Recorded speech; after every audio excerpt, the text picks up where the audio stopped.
ಸ್ವಾಮಿಯೇ ಶರಣಮಯ್ಯಪ್ಪ. ಎಲ್ಲರಿಗೂ ನಮಸ್ಕಾರ. ಬನ್ನಿ, ಇಂದು ನಾವು ಮಣಿಕಂಠನ ಅದ್ಭುತ ಮತ್ತು ದೈವಿಕ ಕಥೆಯೊಳಗೆ ಒಂದು ಪಯಣ ಮಾಡೋಣ. ಒಂದು ಮಗು, ಒಂದು ರಾಜಮನೆತನ ಮತ್ತು ಒಂದು ದೈವಿಕ ಸಂಕಲ್ಪ. ಕೇಳೋದಕ್ಕೆ ಸರಳ ಅನ್ಸಿದ್ರು, ಇದರ ಹಿಂದೆ ಒಂದು ದೊಡ್ಡ ಮಹಾಕಥೆಯೇ ಇದೆ. ಇದು ಸುಮ್ಮನೆ ಒಂದು ಮಗುವಿನ ಕಥೆ ಅಷ್ಟೇ ಅಲ್ಲ, ಬದಲಿಗೆ ಒಂದು ಇಡೀ ರಾಜಮನೆತನದ ಭವಿಷ್ಯ ಮತ್ತು ಒಂದು ದೈವಿಕ ಸಂಕಲ್ಪ ಹೇಗೆ ಒಂದಕ್ಕೊಂದು ಹೆಣೆದುಕೊಂಡಿದೆ ಅನ್ನೋದರ ಕಥೆ. ಬನ್ನಿ, ಈ ಅದ್ಭುತ ಪಯಣವನ್ನ ಒಟ್ಟಿಗೆ ಶುರು ಮಾಡೋಣ. ಸರಿ, ಹಾಗಿದ್ರೆ ನಮ್ಮ ಕಥೆ ಶುರುವಾಗೋದೇ ಎಲ್ಲಿಂದ? ಕೇರಳದ ಪಂಡಳ ರಾಜ್ಯದಿಂದ. ಅಲ್ಲಿ ರಾಜ ರಾಜಶೇಖರ ಅಂತ ಒಬ್ಬ ರಾಜನಿದ್ದ. ಅವನಿಗೆ ಎಲ್ಲವೂ ಇತ್ತು, ಆದ್ರೆ ಮಕ್ಳಿಲ್ಲ ಅನ್ನೋ ಒಂದೇ ಒಂದು ಕೊರಗು. ಆದ್ರೆ ಒಂದು ದಿನ ಪಂಪಾ ನದಿಯ ತೀರದಲ್ಲಿ ನಡೆದ ಒಂದೇ ಒಂದು ಘಟನೆ ಅವನ ಇಡೀ ಜೀವನವನ್ನೇ ಬದಲಾಯಿಸ್ಬಿಟ್ಟು. ನೋಡಿ, ರಾಜ ರಾಜಶೇಖರ್ನಿಗೆ ಏನಕ್ಕೂ ಕಮ್ಮಿರ್ಲಿಲ್ಲ. ಅಪಾರ ಸಂಪತ್ತು, ದೊಡ್ಡ ರಾಜ್ಯ ಎಲ್ಲ ಇತ್ತು. ಆದರೆ ಮಕ್ಕಳಿಲ್ಲ ಅನ್ನುವ ಒಂದು ನೋವಿದೆಯಲ್ಲ, ಅದು ಅವನನ್ನ ಒಳಗೊಳಗೆ ತಿಂತಾ ಇತ್ತು. ಆದರೆ ನೋಡಿ, ದೈವದ ಆಟನೇ ಬೇರೆ. ಒಂದು ದಿನ ರಾಜ ಕಾಡಲ್ ಬೇಟೆಗೆ ಹೋದಾಗ ಅವನ ಕಣ್ಣಿಗೆ ಒಂದು ದೈವಿಕ ಮಗು ಬಿತ್ತು. ಅಷ್ಟೇ, ಅಕ್ಷರಶಃ ಅವನ ವರ್ಷಗಳ ದುಃಖ ಆ ಒಂದೇ ಕ್ಷಣದಲ್ಲಿ ಮಾಯವಾಗಿ ಆನಂದವಾಗಿ ಬದಲಾಗಿತ್ತು. ಆದರೆ ಸಿಕ್ಕಿದ್ದು ಸುಮ್ಮನೆ ಯಾವುದೋ ಒಂದು ಮಗು ಆಗಿರಲಿಲ್ಲ. ಆ ಮಗುವಿನ ಕುತ್ತಿಗೆಯಲ್ಲಿ ಒಂದು ಚಿನ್ನದ ಮಣಿ ಅಂದ್ರೆ ಒಂದು ಸಣ್ಣ ಗಂಟೆ ಇತ್ತು. ಅದಕ್ಕೇನೆ ಆ ಮಗುವಿಗೆ ಮಣಿಕಂಠ ಅಂತ ಹೆಸರಿಟ್ಟಿದ್ದು. ಮಣಿ ಅಂದ್ರೆ ಗಂಟೆ, ಕಂಠ ಅಂದ್ರೆ ಕುತ್ತಿಗೆ, ಅಂದ್ರೆ ಕುತ್ತಿಗೆಯಲ್ಲಿ ಮಣಿಯನ್ನು ಧರಿಸಿದವನು ಅಂತ ಅರ್ಥ. ರಾಜ ಖುಷಿಯಿಂದ ಆ ಮಗುವನ್ನ ಎತ್ಕೊಳ್ಬೇಕು ಅನ್ನೋಷ್ಟರಲ್ಲಿ ಇದ್ದಕ್ಕಿದ್ದಂತೆ ಅಲ್ಲೊಬ್ರು ಸನ್ಯಾಸಿ ಪ್ರತ್ಯಕ್ಷರಾದರು. ಅವರು ರಾಜನತ್ರ ಬಂದು ಹೀಗೆ ಹೇಳ್ತಾರೆ, ರಾಜನೇ, ಈ ಮಗು ಸಾಮಾನ್ಯ ಮಗುವಲ್ಲ, ಇದು ದೈವವೇ ಕೊಟ್ಟ ಕೊಡುಗೆ. ಈ ಮಗುವಿನ ನಿಜವಾದ ಮಹಿಮೆ ಏನು ಅಂತ ಜಗತ್ಗೆ ಗೊತ್ತಾಗೋಕೆ ಇನ್ನೂ 12 ವರ್ಷ ಬೇಕು ಅಂತ ಒಂದು ಭವಿಷ್ಯ ನುಡಿದುಬಿಡ್ತಾರೆ. ಸರಿ, ಈಗ ಕಥೆಯ ಮುಂದಿನ ಭಾಗಕ್ಕೆ ಹೋಗೋಣ. ಮಣಿಕಂಠ ಅರಮನೆಗೆ ಬಂದ ಮೇಲೆ ಎಲ್ಲವೂ ಚೆನ್ನಾಗೇ ಇತ್ತು. ಆದರೆ ಅರಮನೆ ಅಂದಮೇ ಅಸೂಯೆ ಪಿತೂರಿ ಇಲ್ದಾರತ್ತಾ? ಮಣಿಕಂಠನ ಜನಪ್ರಿಯತೆ ಜಾಸ್ತಿಯಾದ ಹಾಗೆ ಕೆಲವರ ಹೊಟ್ಟೆಯಲ್ಲಿ ಅಸೂಯೆಯ ಕಿಚ್ಚು ಹೊತ್ಕೊಳ್ಳಕ್ಕೆ ಶುರುವಾಯಿತು. ಇದು ಮುಂದೊಂದು ದೊಡ್ಡ ಅಪಾಯಕಾರಿ ಸಂಚಿಗೆ ದಾರಿ ಮಾಡಿಕೊಡ್ತು. ಮಣಿಕಂಠ ಬೆಳೆದು ದೊಡ್ಡವನಾದ. ಓದಿನಲ್ಲಾಗಲಿ ಯುದ್ಧವಿದ್ಯೆಯಲ್ಲಾಗಲಿ ಎಲ್ಲಾದ್ರಲ್ಲೂ ಅವನು ನಂಬರ್ 1. ಜನರೆಲ್ಲ ಅವನನ್ನೇ ತಮ್ಮ ಮುಂದಿನ ರಾಜ ಅಂತ ನೋಡ್ತಾ ಇದ್ರು. ಆದರೆ ಈ ಬೆಳವಣಿಗೆ ಎಲ್ಲ ರಾಜ್ಯದ ಮಂತ್ರಿಗೆ ಸಹಿಸೋಕೆ ಆಗಲಿಲ್ಲ. ಅವನ ಕಣ್ಣು ಕುಕ್ಕೋಕೆ ಶುರುವಾಯಿತು. ಮುಂದಿನ ರಾಜ ಮಣಿಕಂಠ ಆದ್ರೆ ತನ್ನ ಗತಿ ಏನು ಅನ್ನೋ ಭಯ ಅವನನ್ನ ಕಾಡೋಕೆ ಶುರು ಮಾಡ್ತು. ಆ ಮಂತ್ರಿ ಒಂದು ಭಯಂಕರ ಪ್ಲಾನ್ ಮಾಡ್ತಾನೆ. ಇದು 3 ಹಂತಗಳಲ್ಲಿತ್ತು. ಫಸ್ಟ್, ಅವನು ರಾಣಿಯ ತಲೆಗೆ ವಿಷ ತುಂಬ್ತಾನೆ. 2ನೇ ದಾಡಿ, ಅವನ ಪ್ಲಾನ್ ಪ್ರಕಾರ ರಾಣಿ ತನ್ಗೆ ವಿಪರೀತ ಹೊಟ್ಟೆ ನೋವು ಅಂತ ನಾಟಕ ಶುರು ಮಾಡ್ತಾಳೆ. ಇನ್ನು 3ನೇ ಹಂತದಲ್ಲಿ ಆ ಮಂತ್ರಿಗೆ ನಿಷ್ಠನಾಗಿದ್ದ ರಾಜವೈದ್ಯ ಯಾರಿಂದಲೂ ತರೋಕಾಗದ ಒಂದು ಔಷಧಿಯನ್ನ ಸೂಚಿಸ್ತಾನೆ. ಹಾಗಿದ್ರೆ ಏನದು ಅಸಾಧ್ಯವಾದ ಔಷಧಿ? ಅದು ಬೇರೆ ಏನೂ ಅಲ್ಲ, ಹಡೆದ ಹುಲಿಯ ಹಾಲು.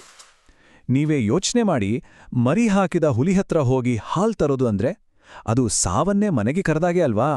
ಇದು ಮಣಿಕಂಠನನ್ನ ಅರಮನೆಯಿಂದ ಶಾಶ್ವತವಾಗಿ ದೂರ ಮಾಡಕ್ಕೆ ಹೆಣೆದಿದ್ದ ಒಂದು ಕ್ರೂರವಾದ ಬಲೆ. ಆದ್ರೆ ನಮ್ಮ ಮಣಿಕಂಠ ಇದ್ಯಾವುದಕ್ಕೂ ತಲೆ ಕೆಡಿಸ್ಕೊಳ್ಳಿಲ್ಲ. ತನ್ನ ತಾಯಿಯ ಪ್ರಾಣ ಉಳಿಸೋದೇ ಅವನಿಗೆ ಮುಖ್ಯವಾಗಿತ್ತು. ಮುಂದೆ ಎದುರಾಗೋ ಅಪಾಯದ ಬಗ್ಗೆ ಯೋಚನೆ ಮಾಡದೆ ಒಬ್ಬನೇ ಕಾಡಿಗೋಗಕ್ಕೆ ಸಿದ್ಧನಾದ.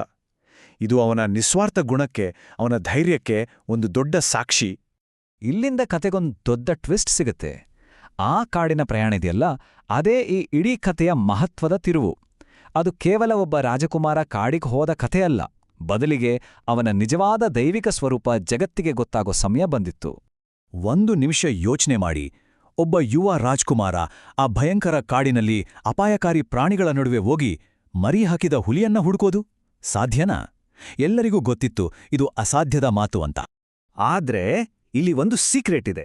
ಮಣಿಕಂಠ ಕಾಡಿಗೆ ಹೋಗಿದ್ದರ ನಿಜವಾದ ಉದ್ದೇಶ ಬರೀ ಹುಲಿ ಹಾಲ್ ತರೋದು ಆಗಿರಲಿಲ್ಲ. ಅವನ ಅವತಾರದ ಅಸಲಿ ಕಾರಣವೇ ಬೇರೆ ಇತ್ತು. ಅದುವೇ ಲೋಕಕಂಟಕಿಯಾಗಿದ್ದ ಮಹಿಷಿ ಅನ್ನೋ ರಾಕ್ಷಸಿಯನ್ನ ಸಂಹಾರ ಮಾಡಿ ದೇವಲೋಕವನ್ನ ಕಾಪಾಡೋದು. ಅಂಥ ದೊಡ್ಡ ರಾಕ್ಷಸಿಯನ್ನ ಕೊಲ್ಲೋ ಶಕ್ತಿ ಒಬ್ಬ ರಾಜ್ಕುಮಾರನಿಗೆ ಎಲ್ಲಿಂದ ಬಂತು ಅಂತ ಪ್ರಶ್ನೆ ಬರಬಹುದು. ಯಾಕಂದ್ರೆ ಮಣಿಕಂಠ ಸಾಮಾನ್ಯ ಮನುಷ್ಯನೇ ಅಲ್ಲ, ಆತ ಸಾಕ್ಷಾತ್ ಶಿವ ಮತ್ತು ಮೋಹಿನಿ ರೂಪದಲ್ಲಿದ್ದ ವಿಷ್ಣುವಿನ ಅಂಶದಿಂದ ಹುಟ್ಟಿದೋನು. ಇದೇ ಕಾರಣಕ್ಕೆ ಆತನಿಗೆ ಅಂಥ ಅಸಾಧಾರಣ ಶಕ್ತಿ ಇತ್ತು. ತನ್ನ ಅವತಾರದ ಕೆಲಸವನ್ನ ಮುಗಿಸಿ ಮಣಿಕಂಠ ಅರಮನೆಗೆ ವಾಪಸ್ ಬರ್ತಾನಲ್ಲ, ಆ ದೃಶ್ಯವನ್ನ ನೋಡಕ್ಕೆ 2 ಕಣ್ಣೂ ಸಾಲದು.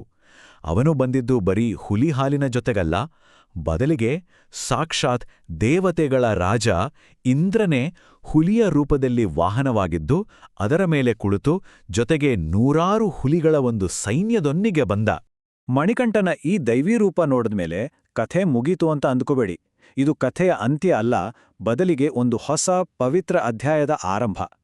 ಈ ಒಂದು ಘಟನೆ ಜಗತ್ತಿನ ಅತ್ಯಂತ ಶ್ರೇಷ್ಠ ಕ್ಷೇತ್ರಗಳಲ್ಲಿ ಒಂದಾದ ಶಬರಿಮಲೆಯ ಸ್ಥಾಪನೆಗೆ ಹೇಗೆ ಕಾರಣವಾಯಿತು ಅಂತ ಈಗ ನೋಡೋಣ. ಹುಲಿಗಳ ಸೈನ್ಯದ ಜೊತೆ ಬರ್ತಾ ಇರೋ ಮಣಿಕಂಠನನ್ನ ನೋಡಿ ರಾಜ, ರಾಣಿ, ಮಂತ್ರಿ ಎಲ್ರಿಗೂ ಎದೆ ಒಡೆದು ಹೋದಂಗಾಯ್ತು. ತಾವು ಸಂಚು ಮಾಡಿದ್ದು ಒಬ್ಬ ಸಾಮಾನ್ಯ ಹುಡುಗನ ವಿರುದ್ಧ ಅಲ್ಲ, ಸಾಕ್ಷಾತ್ ದೇವರ ವಿರುದ್ಧ ಅಂತ ಗೊತ್ತಾದಾಗ ಅವ್ರಿಗೆ ಏನ್ ಮಾಡ್ಬೇಕು ಅಂತಾನೆ ತೋಚಲಿಲ್ಲ.